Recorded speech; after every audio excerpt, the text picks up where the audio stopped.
Hello everyone, and thanks for tuning in. This is the audio overlay for our video titled Dune Awakening Ultimate Quick Start Guide, designed so you can listen in the background, whether you're visually impaired, multitasking, or just prefer to absorb information audibly. Let's dive in. Character creator.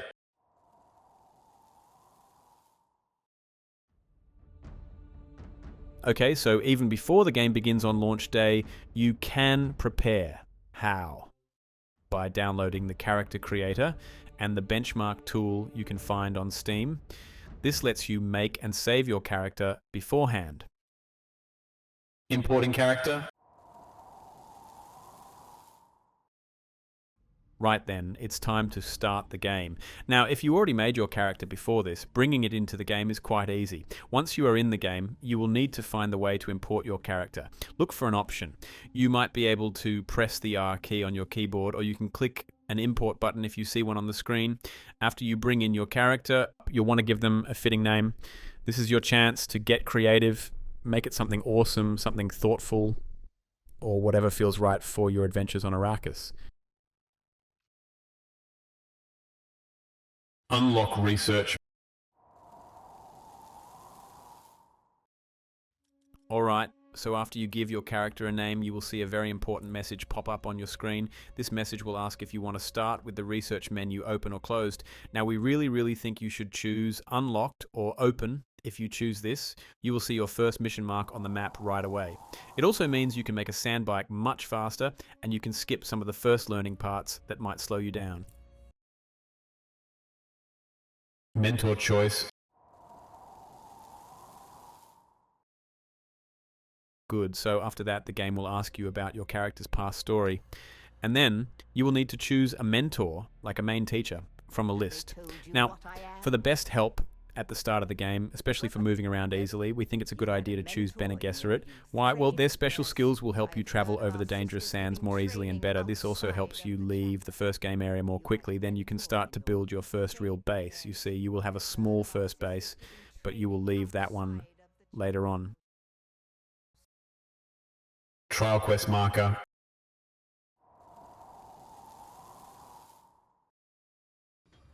Okay then. After you choose your mentor, you will go through a tutorial. This is like a first lesson in the game. If it's your first time playing, you will do this tutorial. After the tutorial, the game will place your character in a random spot somewhere in the bottom half of the big map. From there, you need to go towards a special trial quest. To find it, look for the trial quest mark on your map. You can open the map by pressing the M key. Unlock movement skill.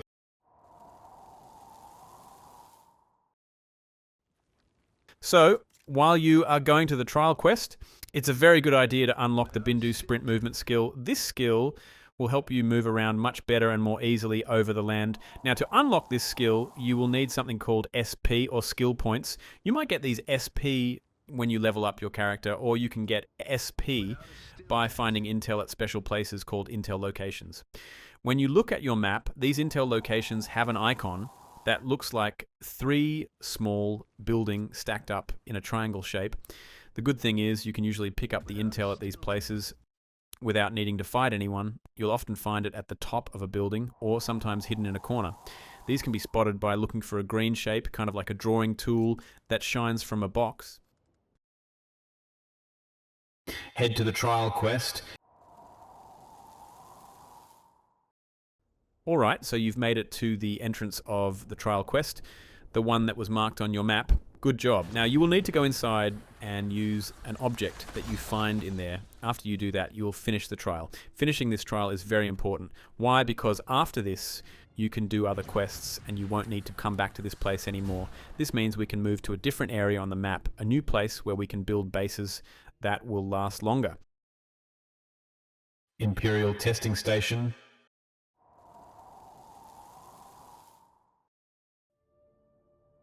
So after you finish that first trial, your next big goal is a place called the Imperial testing station. To get there, just go north from the place where you finished the first trial quest. At this Imperial testing station, you will do a couple of important things. First, you will find the parts you need to build your Sandbike. And second, you will pick up a special quest item. This quest item is important because it helps you unlock the Planetologist. To unlock the Planetologist, collect that item and talk to the mentor who is located above the testing station up a hill. Planetologist quest item.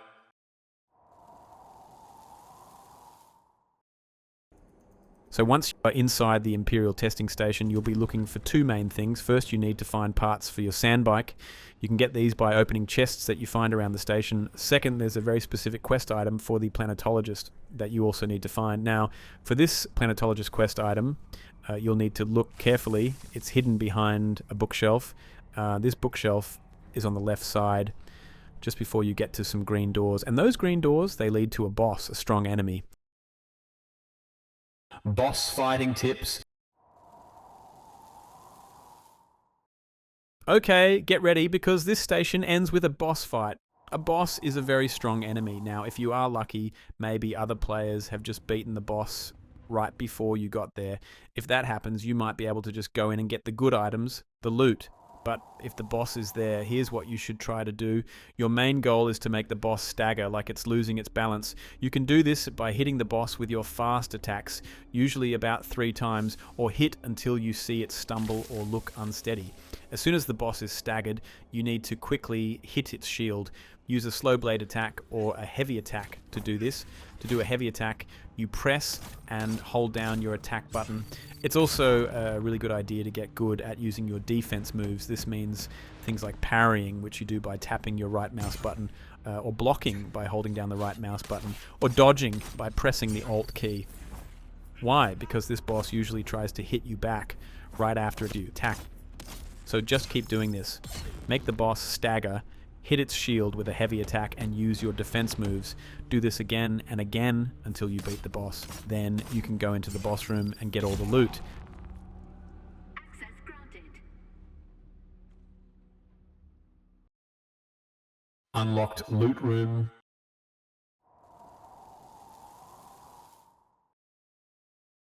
Fantastic. So you've beaten the boss of the Imperial testing station. That's a big step. And guess what? There's an extra reward waiting for you. Remember when you first came into the Imperial testing station, there was a room there right near the entrance.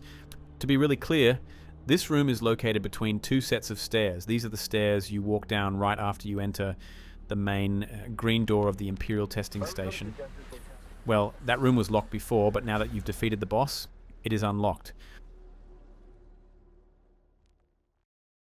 Planetologist quest hand-in.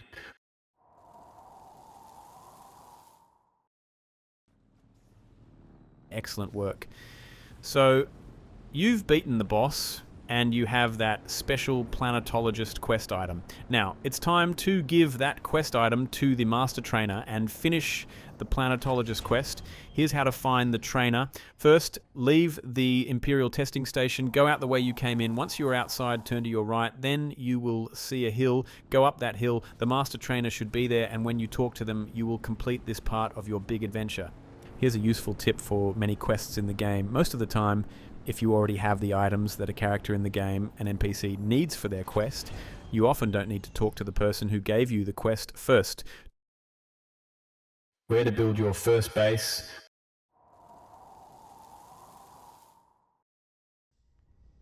Alright, with that quest done, we have some exciting new things to do. First, we're going to build our own base. Second, we will build a Sandbike, which will help us travel much faster.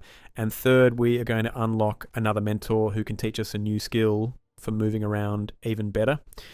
Now let's talk about your first base. Where should you build it? Well, I think it's a good idea to build your first base in the area just north of the Imperial testing station where we just were. Why these places? There are a couple of good reasons. One reason is to get ready for crossing the gap to the other map area that you will do later on.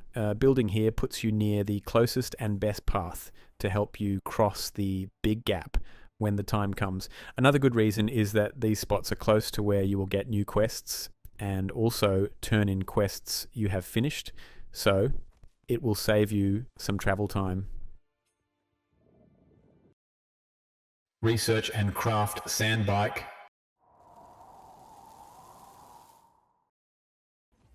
Great.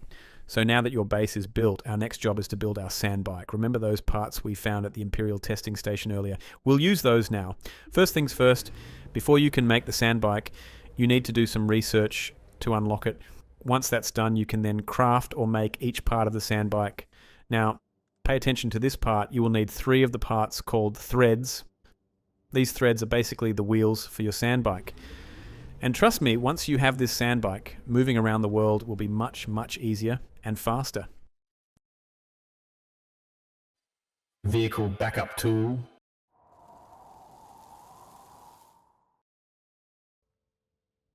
Along with your Sandbike, you'll also want to craft a vehicle backup tool. This tool will allow you to carry your vehicle around in your inventory, ensuring you don't lose it to hazards like sandstorm. You're going to need to dive into your research and unlock the schematic for the vehicle backup tool. Once you've got that sorted, you'll then need to gather the necessary resources and actually craft the vehicle backup tool at your workbench. Now keep in mind, this isn't just a passive item. It'll take up one of your valuable hotbar slots. So plan accordingly. When you're ready to store your vehicle, equip the tool to hotbar, then simply aim it directly at your vehicle. You'll see your targeting reticle. When it turns green, that's your cue. Hit the use button and your vehicle will be safely stashed away in your inventory, ready for redeployment.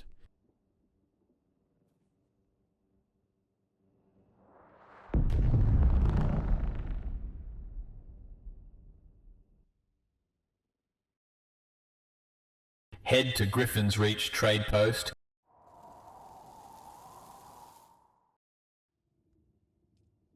All right, next up on our journey, we are going to a place called Griffin's Reach Trade Post. Where is it? Well, from the Imperial testing station where we were, you need to go in the direction of west and then a little bit to the north. So kind of between west and northwest, what should you look for? Try to find a building that looks like a lighthouse and it will be high up on a hill. That's where you need to go. When you get to Griffin's Reach, there are a couple of things to do. First, you will get a quest there. This quest will help you unlock the trooper role, and this trooper role will give you even better ways to move around. Also, while you are there, you might see a pilot standing outside. You can talk to this pilot about fast traveling, which is like quickly moving between places. This fast travel will be more useful for you a bit later in the game.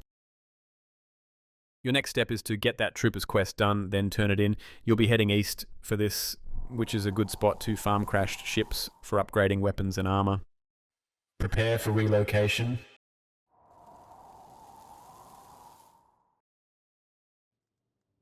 All right, big things are happening soon. You'll soon be ready to cross a major gap, like a huge space across the sand, to get to the new map area. Because of this, it's a good time to start thinking about moving your main base. So you should begin to prepare to take your current base down. When you take your base apart via demolish menu, you will get back the materials, the resources. This is super important. Do not, I repeat, do not demolish or destroy the sub-thief part of your base. Why? Because later on in the game, a quest will ask you to officially abandon your base. You will deal with the sub-thief at that time when the game tells you to. So for now, just take down the other parts of your base, but leave that sub-thief alone. The gap crossing.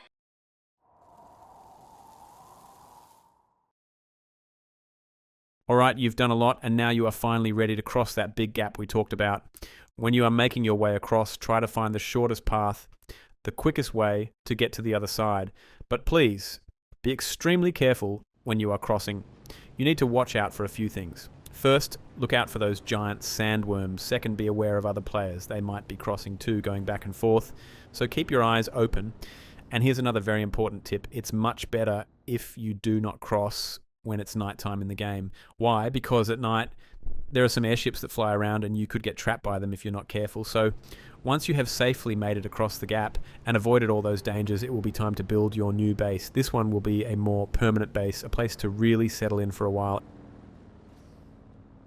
And now cue my outro.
subscribe. Don't forget to like and subscribe.